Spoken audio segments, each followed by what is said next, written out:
ভবিষ্যৎ অধিনায়কের বিষয়টা চিন্তা করেই টি-20 বিশ্বকাপ দলের সহ অধিনায়ক করা হয়েছে তাসকিন আহমেদকে। এমনটাই জানিয়েছেন বিসিবির cricket operations chairman Jalal Yunus. এই বোর্ড পরিচালক বললেন, শিগগিরই উন্মোচন করা হবে বাংলাদেশ জাতীয় দলের বিশ্বকাপ জার্সি।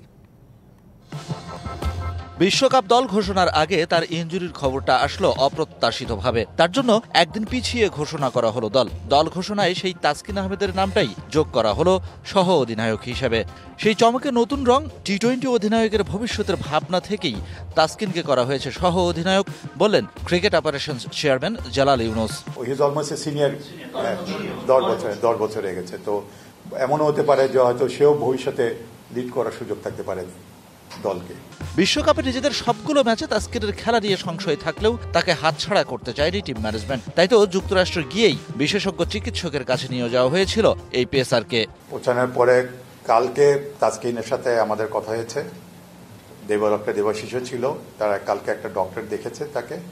এখন দেখার পরে ডক্টর বোধহয় 24 তারিখে তার 2 সপ্তাহ হবে। এই 2 সপ্তাহের মধ্যে তার আপডেট কি আমরা আপনাদের 24 তারিখে জানাতে পারবো। ব্যস্ততার কারণে নাজমুল হোসেন শান্তরা দেশে থাকাকালীন সম্ভব হয়নি বিশ্বকাপের জার্সি উন্মোচন। এই বোর্ড কর্তা বললেন, শিগগিরই ভক্তদের সামনে আনা হবে টাইগারদের বিশ্বকাপ জার্সি।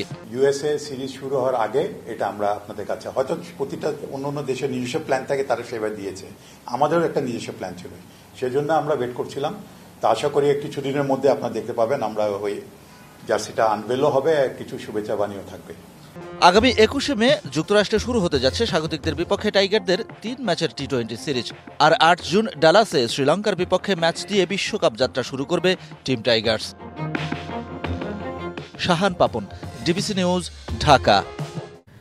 নগদে 500 টাকা বা তার বেশি পেমেন্টে পেতে পারেন ঢাকায় জমিসহ 20 কোটি টাকার পুরস্কার।